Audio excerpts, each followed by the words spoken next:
Muchas gracias a los asistentes por su paciencia, a Javier Zarzalejos y a Faes por invitarme a este aristocrático lugar,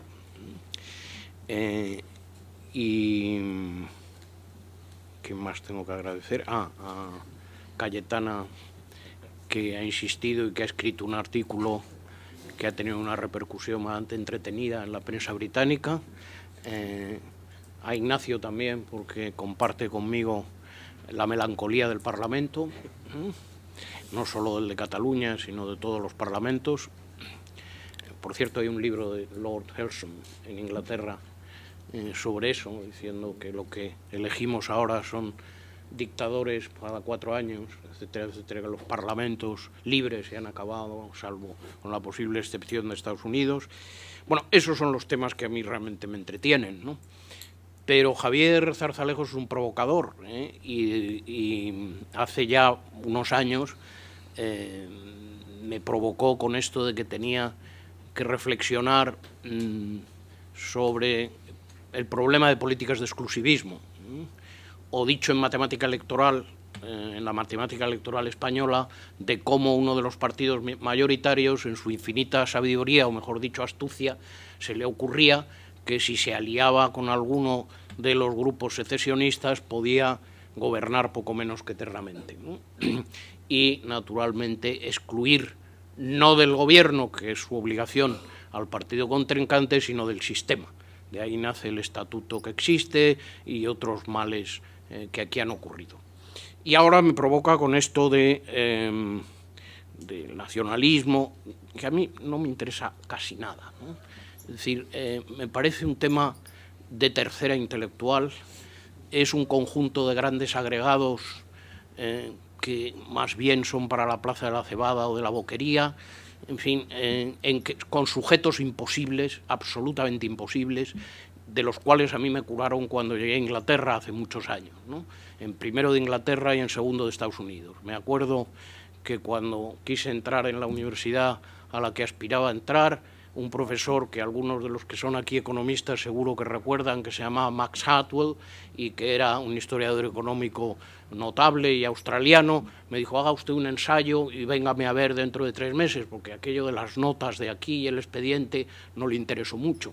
Dijo: bueno, esto ya lo doy por hecho, esto no va de pasaportes ni de notas, usted hágame un ensayo. Bueno, yo hice aquel ensayo y lo interesante del asunto, para demostrar, Javier, que este tema no me interesa mucho, es que hablaba mucho de los españoles, tal, y dijo: vamos a ver, todos los españoles, ¿did you ask them all? ¿Les ha preguntado usted a todos? Entonces a mí ya se me ocurrió un poco este tema. Y luego lo segundo que me dijo: mire usted, aquí adjetivos, hasta el tercer curso de doctorado no dejamos que los estudiantes empleen adjetivos, ¿no? Bueno, por lo tanto, esto no me interesa mucho, ¿no? Pero ¿por qué no lo pensamos al revés? Digo pensamos al revés porque cuando me dijo esto Javier, empecé a ver papeles viejos míos y encontré una conferencia que yo había dado en Sandhurst, en la Academia Militar Inglesa, cuando empezó este tema de Escocia, y etcétera, etcétera, ¿no? Y que allí me quisieron preguntar sobre el tema de Cataluña, el País Vasco, ya en el año 73, es decir, en tiempos de la Probiosa, etcétera, ¿no? Bueno, entonces me sorprendió una cosa, que es que a aquellos oficiales no les importaba mucho lo de Escocia, ¿no?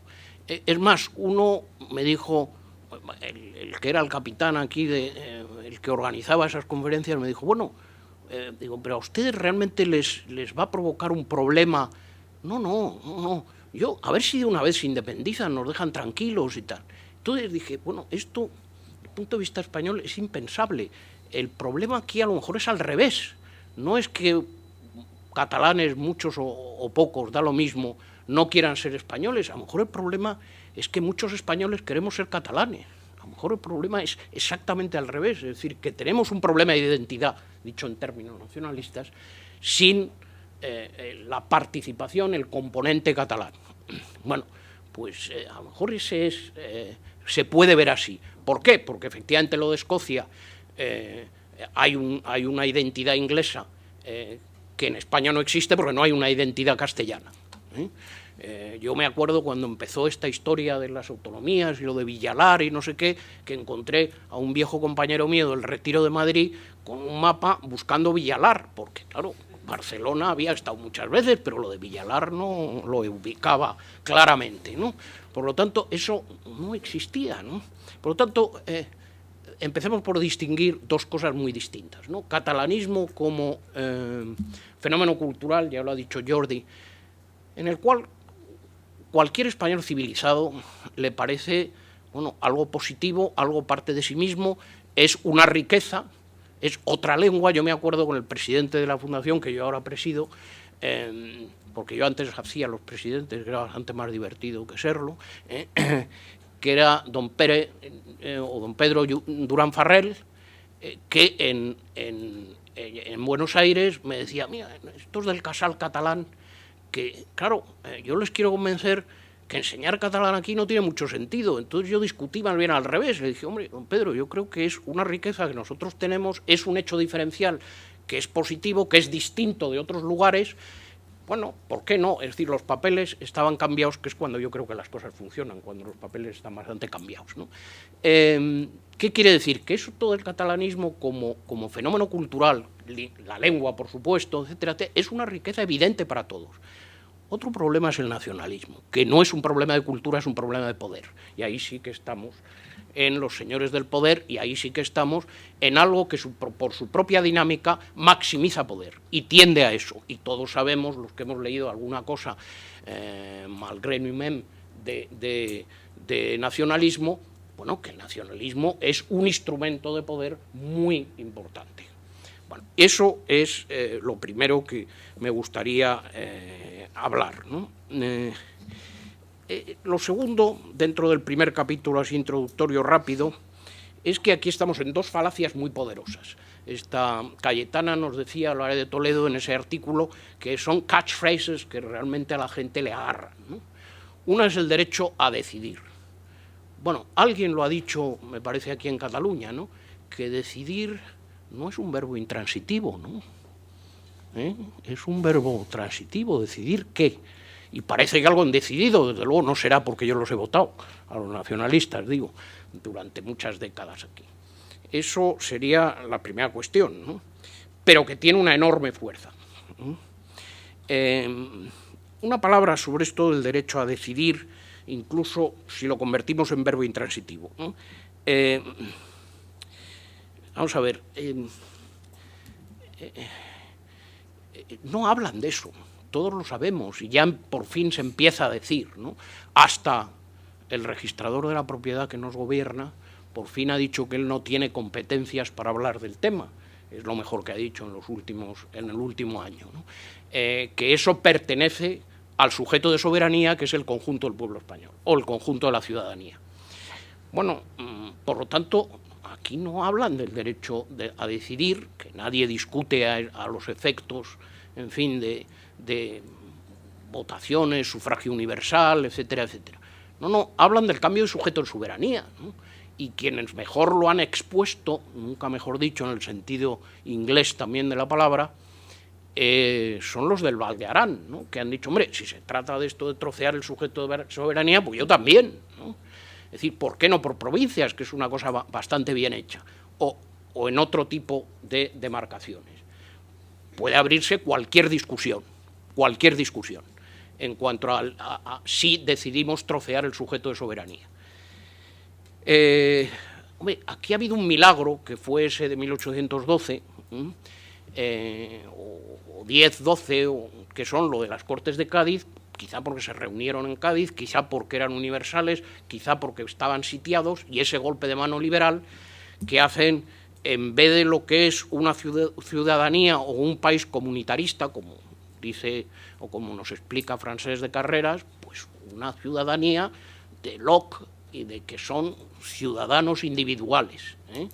El Discovery of the Self, como reza un libro sobre la Grecia clásica, y esto de Aristóteles, que el descubrimiento de uno mismo y del sujeto individual es la esencia de la democracia nuestra, es decir, en ese sentido, no comunitarista, no del Blutenboden, porque aquí lo que había es un Blutenboden, además armado por curas, contra la invasión napoleónica. Bueno, hay ese milagro de Cádiz que los sitian y hacen esa constitución inservible, pero probablemente milagrosa, en el que define claramente que esto es una nación de ciudadanos libres e iguales, y quien mejor lo expresa, como saben ustedes bien, es un diputado por, como él dice, Barcelona, no de. La preposición, ahora estamos en contra, la otra preposición, pero entonces era por y de, ¿no? Y Antoni Capmany dice muy claramente, señores, aquí no hay más que una nación de ciudadanos, no hay provincias, no hay condados, no hay principados, hay ciudadanos. Por lo tanto, yo estoy aquí como representante por, no representante de. Bueno, eso es así en todas las constituciones democráticas españolas desde 1812, de esa tradición, como saben los constitucionalistas que están aquí, pasando por la del 37 frustrada, por la del 69, por la del 1931 y por la actual de 1978. Eso es así, ahí está definido el sujeto de soberanía. Bueno, ahora lo que proponen es otra cosa, que es esto de trocearlo. Por lo tanto, nadie cuestiona el que decidan. Convendría que le pusieran el complemento al verbo, pero bueno, nadie cuestiona eso. Lo que están planteando es el troceamiento de eso. Pero ciertamente, y en eso nos lo debemos plantear, la catchphrase esa de Cayetana tiene una enorme fuerza. ¿Por qué no voy yo a decidir? Todo.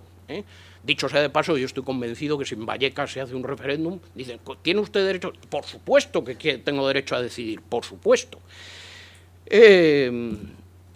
Bueno, y entendámonos en esto de lo que son demarcaciones, porque ahora iremos a la otra frase importante. Las demarcaciones quiero decir geográficas, ¿no? Vamos a ver, la democracia, la matemática de la democracia es aritmética, no es geometría, ¿no? Eso de hacer círculos es otra cosa, ¿no? Es otra cosa, ¿no? Y tiene que ver con la siguiente frase que tiene una enorme fuerza. España nos roba. España nos roba. Bueno, eso tiene una enorme fuerza. Bueno, vamos a dejar de robar, que es, hagamos impuestos que no sean progresivos. Impuestos que, bueno, no se sabe cómo se va a financiar determinadas cosas. Lo asombroso aquí es que el Partido Socialista, que es el que tendría que decir, para mí el impuesto es una forma de redistribución y por lo tanto, por supuesto que es desigual, y donde hay gente con mayor capacidad adquisitiva paga más, es tautológico el argumento, es tautológico, y además la representación geométrica de la realidad no es regular, es irregular, incluso en la naturaleza es irregular. Bueno, pues por supuesto que donde hay más ricos pagan más. Esto es asombroso, lo del Partido Socialista, ¿no? Porque, claro, piensen ustedes en términos antes de morir Pablo Iglesias, incluso después de morir Pablo Iglesias, el Partido Socialista, el PSOE, se negaba a celebrar el 2 de mayo, se negaba a celebrar el 2 de mayo porque le parecía una fiesta nacionalista, reaccionaria, etcétera, etcétera. Bueno, ahora parece que la berriguna y la diada tienen unas calidades especiales que no reúne el 2 de mayo, ¿no? Bueno, es asombroso, es asombroso. Y que en esto de impuestos progresivos no digan, por supuesto que sí, por supuesto, pero eso no es robar, eso no es robar, desde mi punto de vista.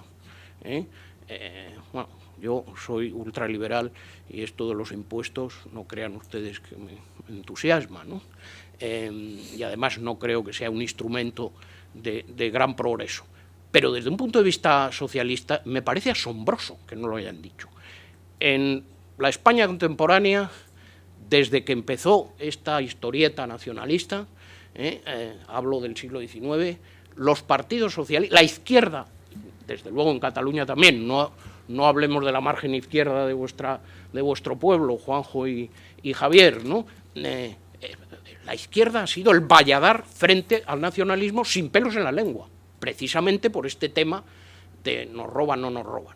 O sea que la idea es curiosa, ¿no? Que un partido de izquierda haya renunciado a ese tipo de bandera. A mí me parece asombroso, aparte de la bandera fundamental, que es también una bandera de izquierda, que la derecha española acepta en 1890, cuando Cánovas acepta la ley de sufragio universal, introducida en el 89 por los liberales, de que, bueno, esta es una nación de ciudadanos libres e iguales, y que se acepta el sufragio universal, por lo menos masculino.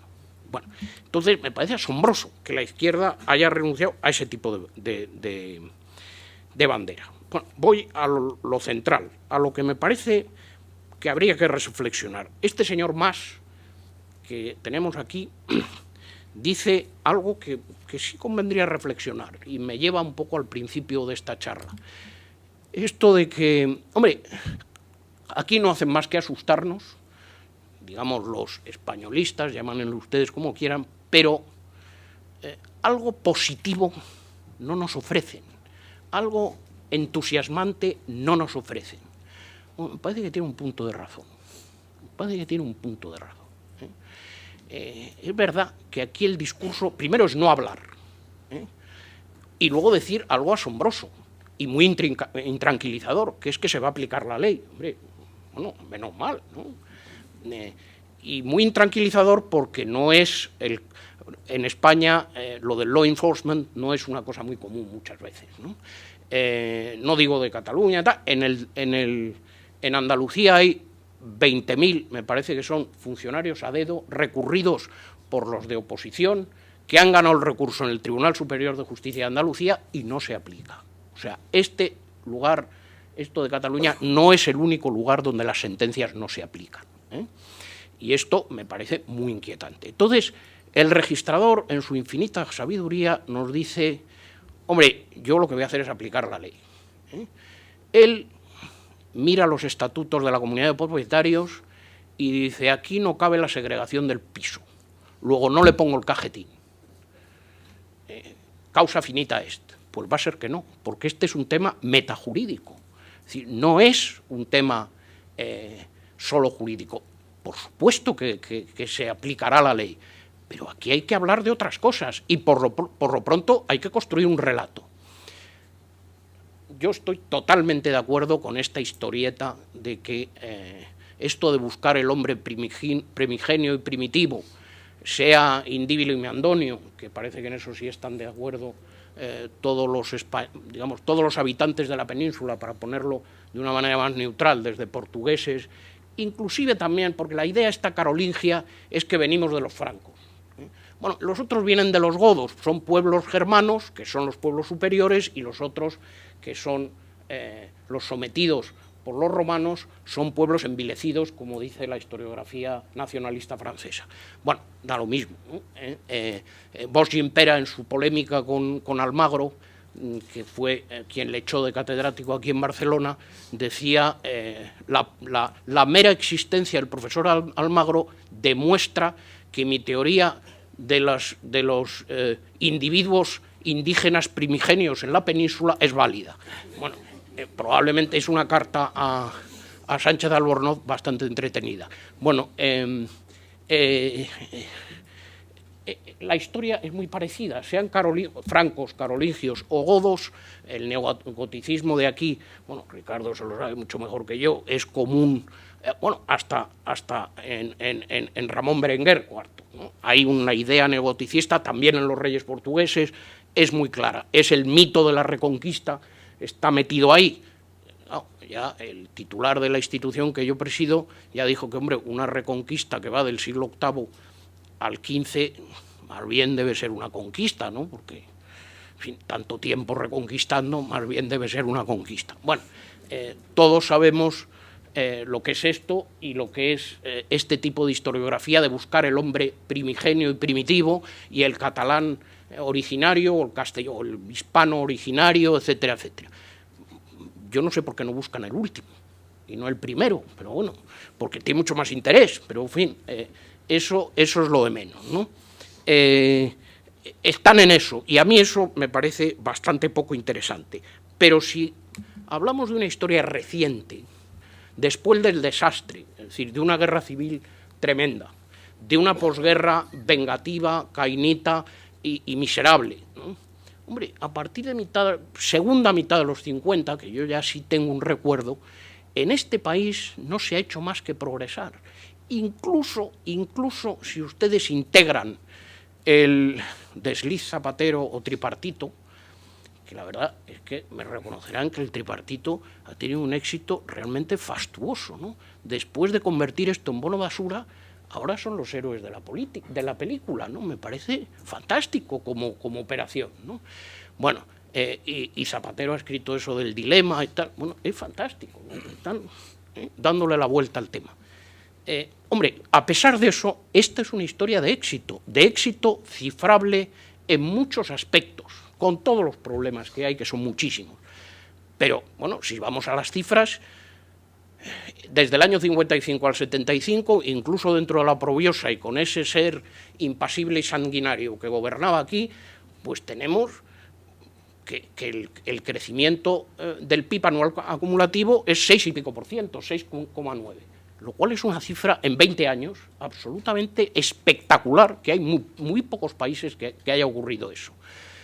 Y luego hay otras etapas de crecimiento que ya no son más cercanas, las de los años 80 al 92, y luego 80 y tantos al 92, y luego del 96 al 2005, o 6 o 7.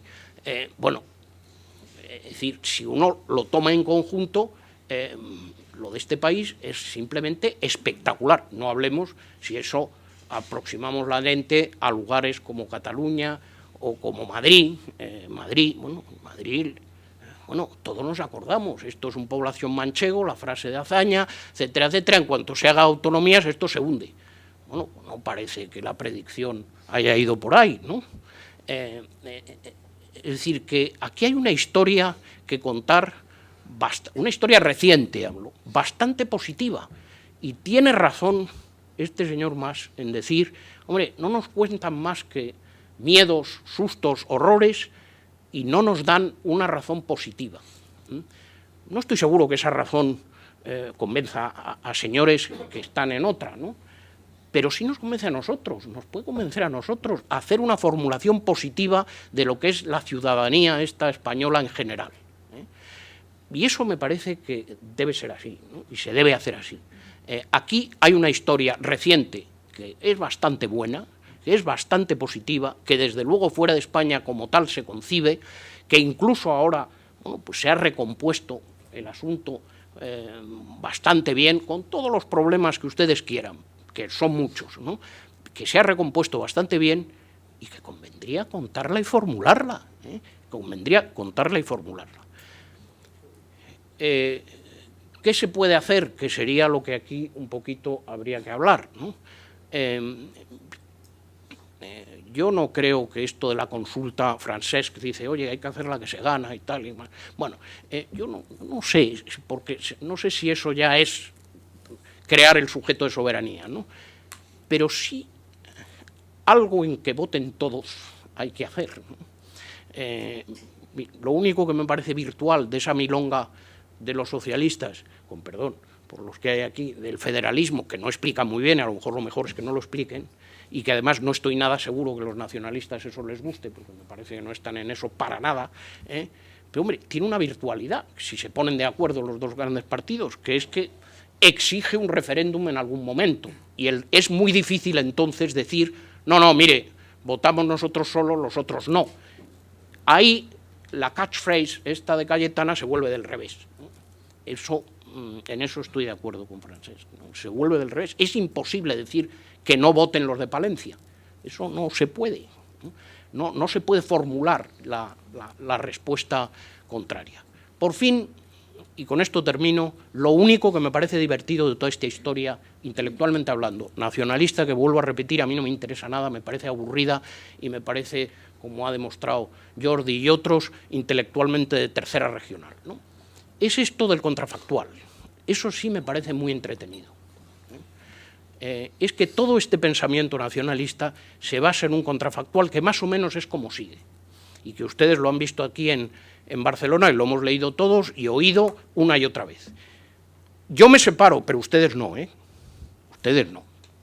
Es decir, yo me muevo, es el anti-Leibniz, yo me muevo, pero el resto sigue igual. Bueno, la realidad no se comporta así. Es decir, desde Leibniz sabemos que si se cambia un elemento, el resto se recompone en relación a ese elemento.